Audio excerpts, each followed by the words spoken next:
Grabe guys, no? Ibabalita lang natin 'to saglit mga idol kasi ito na yung mga nangyayari ngayon. No, meron tayong malupit na dalawang news ngayon na grabe na parang ito na yung resulta.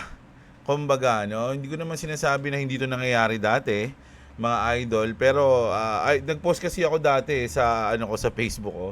No, nasabi ko na next, ngayon, and lalo na sa susunod na buwan, medyo tataas ang krimen, sabi kong ganun. Di ba? So, eto mga idol, panoorin natin to na nangyari sa Pier 16 Road 10. Mga idol, no? Check natin to ha. Videoan mo. So, dito makikita natin mga idol na parang naka-stop. Tapos, merong lady rider, no, babaeng rider, na nilapitan ng dalawang mga ungas na tsupul at mga walang silbi sa mundo na hinold up siya o kinuha yung mga nasa kanya, mga idol. Loko. Videoan mo. Wala man lang bumaba, lab. Videoan mo. So, yung, siguro nasa truck tong dalawa yung nagsasalita. Siyempre mga idol, unawain din natin, no? Kasi sabi sa dito sa mga comment section, dito raw talaga sa Road 10, maraming ganito na nangyayari. Dahil napaligid daw nito squatter. So, kapag nagawi ka talaga dito, talagang may chance, no, na ma-hold up ka. Meron nga nagsabi dito, sabi nga dito, delikado dyan pag gabi. Meron akong kilala sumakay ng tricycle pahatid sa pier. Hinold up seaman papunta sa barko niya. Kasabwat yung driver ng tricycle. Nilimas lahat. Diba? Pag pumalag ka, todas ka. Squatter paligid niyan. Puro adik. Alam na ng pulis at barangay yan. Di sila makaporma. So, ito yung nangyayari ngayon.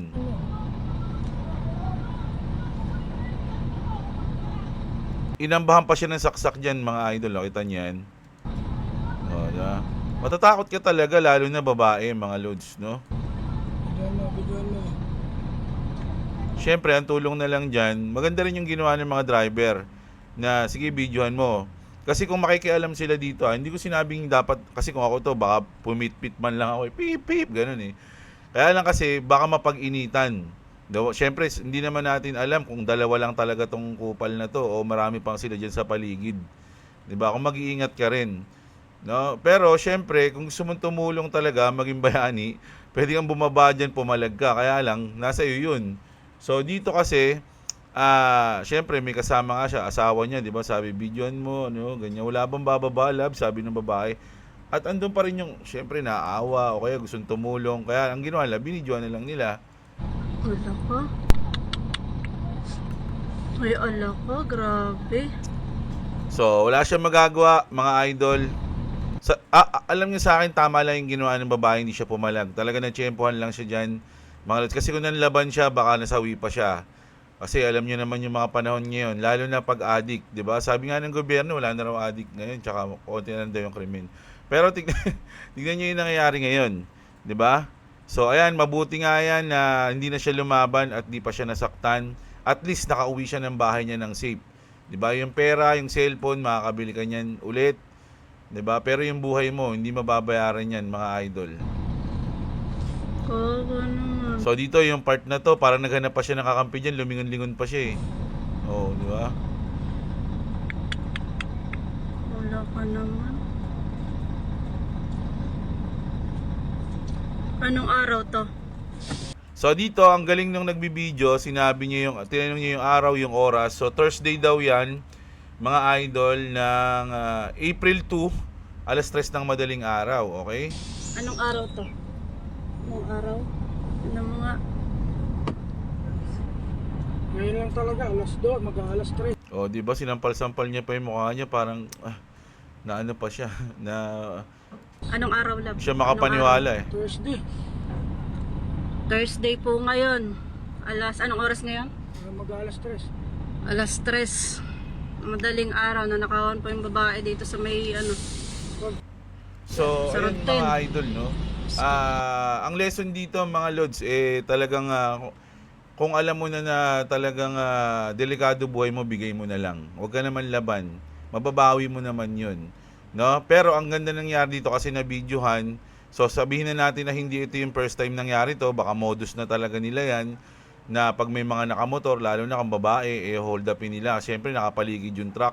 Yung mga truck driver, syempre hindi rin naman ano yan kumbaga trabaho lang din yung mga yan, pagod din, tas madaling araw. So kung makikialam pa sila, baka madamay pa sila. So pag na-hold up ka dyan, ako, tsempuhan lang, malas mo talaga mga idol, no? Pero ang dapat na gawin dito, yung barangay na nakakasakop dyan, o yung mga pulis, mag-grouping o magronda o bantayan lang man lang yung kalsada na yan, something road 10, para maiwasan yung mga ganitong pangyayari.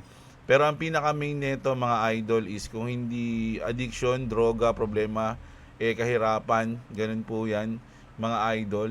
At isa pa na kahirapan na isang reason kung bakit alam natin, no, na nararamdaman na natin ngayon yung epekto ng global crisis. Tingnan nyo yung nangyari dito sa balita na to mga idol.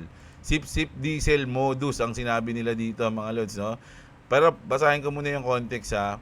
Nakuhaan ng CCTV camera ang ginawang pagsipsip ng diesel na nagkakahalaga ng 10,000 pesos. Grabe, full tank siguro to. Mula sa isang nakaparadang elf truck sa Fairview, Quezon City. Pasado hating gabi noong March 31. Sa CCTV footage, makikita ang pagbaba ng isang lalaki mula sa kanyang sasakyan bago lapitan ang nasabing truck para nakawan ng diesel na tumagal ng ilang minuto. Kwento naman ng may-ari ng truck, gagamitin na umano nila ang sasakyan na patungo sa Bulacan nang mapansin na ng kanilang driver na empty gas na ito. Kaya't nagtaka ang driver dahil pinultank pa nila ang truck.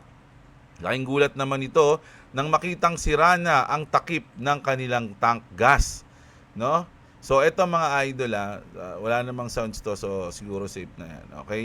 So dito makikita nyo na may nakaparada dyan, no? Yung pala mga idol, sinisip-sip na ng mga tsupul ang gas ng truck na yan o nung elf mga idol, no? Grabe, halagang 10,000 pesos mga idol. Grabe na kasi talagang gas ngayon. Naisip ko nga ngayon yung mga gasoline station na 24 hours, nako, hindi ko alam pero baka delikado na sila mga lods. So, grabe kotse yan, no? Ganun nakadiin mga lods. Imagine parang maintindihan mo pa kapag yung mga kunyari, mga squatter, kumuha ng mga ganyan, tas binenta nila. Pero ito may kotse ka Di ba? Kumbaga nakabili ka ng sasakyan. Tapos hindi mo kaya ang gas na ngayon, mga idol. Alam niyo, naisip ko kahapon. Tatandaan niyo yung sinabi ko nung bago magtaas. Ang huling bili ko ng gas namin, ang huling full tank ko sa sasakyan namin, nasa 58 pa yung premium, mga idol. Pinultang ko yun, pinasagad ko yun, tapos pinarada ko na lang yung sasakyan. No, pinarada ko na lang. So ngayon ginagamit-gamit ko siya. Wala pa, kumbaga hindi ko pa nakikitang nababawasan yung aking full tank Kasi dito lang naman ako, bahay, Fairview, alis lang, ikot lang kami dito Hindi pa kami nag-swimming. Malamang pag nag-swimming na kami, mauubos na. Mauubos na yung gas namin. Pero grabe, mga idol, no? Ito, ramdam na natin, 'di ba? Yung mga news natin kanina sa balita natin sa global news natin, 'di ba? So makikita natin na pwedeng magtuloy-tuloy pa yung bakbakan dyan, at lalo na ngayong Tuesday mga lodi, hindi ko alam kung anytime now pwede nang bakbakan ni Trump yung Iran dahil sinasabi niya nga na Tuesday yun na ang anong tawag dito? Huling palugit na binanta niya sa Iran, di ba? So dito mga idol, nakikita natin yung dalawang krimen na na binalita natin na sobrang hirap na ngayon sa Pilipinas. Imagine, nagnanakaw ka na ng gasolina sa ibang sasakyan, 'di ba? At to hold upin mo 'yon, no, yung walang kalaban-laban na babae na siyempre nagtatrabaho lang yan. Imagine mga idol, alas 3 ng madaling araw gising si Madam. So ibig sabihin nagtatrabaho 'yan. 'Di ba? Kumbaga, hindi ko alam kung papasok pa lang siya kasi 3 PM, 'di ba? Ay 3 AM pala, sorry, 3 AM. 'Di ba? Tapos sasamantalahin lang ng dalawang kupal na 'to, mga idol. No, so sana maraming post dito, tinag si John Vic, no, na sinasabi na akala ko ba safe ngayon. Tapos tinag si Yorme kasi sa Maynila to So, ayun, mga idol, sana ma-actionan mga lods. Anong masabi nyo rito sa mga news na ganito, mga idol, no? Kasi ako naniniwala pa rin ako na habang tumataas yung langis o yung gas, tataas lahat ng bilihin, maapektuhan lahat yan sa Pilipinas, mga idol. Kaya nga sabi na pag-usapan namin ni boss, sabi ko, imbis na magluto ka, bibili ka ng pagkain, mahal yung karne, mahal yung prutas, mahal yung gulay. Tapos magluluto ka, gagastos ka ng gasol, mahal din yung gasol, 'di ba? O kung worth ano lang, for 4 person, 2 bata, magkano lang 'yon? Bumili ka lang ng 150 na halaga ng lutong ulam, bili ka lang ng bigas. Okay na 'yon kaysa magluto ka ng good for 4 person. Gagastos ka pa ng gasol, siyempre mamamalengke pa ka pa, magmumotor ka pa, mamasahe ka pa. So marami nagsasabi na mas makakatipid ngayon kung bibili ka na lang ng lutong ulam. Ganun, bili ka na lang ng bigas mo, 'di ba? So ayun mga idol. So ano masabi niyo sa dalawang flash news natin ngayon? Pero tuloy-tuloy pa rin tayo, everyday tayo nag-news, global, crypto, mga idol. So sa mga hindi pa nakasubscribe diyan, subscribe kayo sa channel natin, like niyo yung video, napakalaking tulong niyan, okay? So kita-kits tayo sa susunod na video natin mamaya mga idol. Magandang araw sa inyo mga kapatid. At what's up?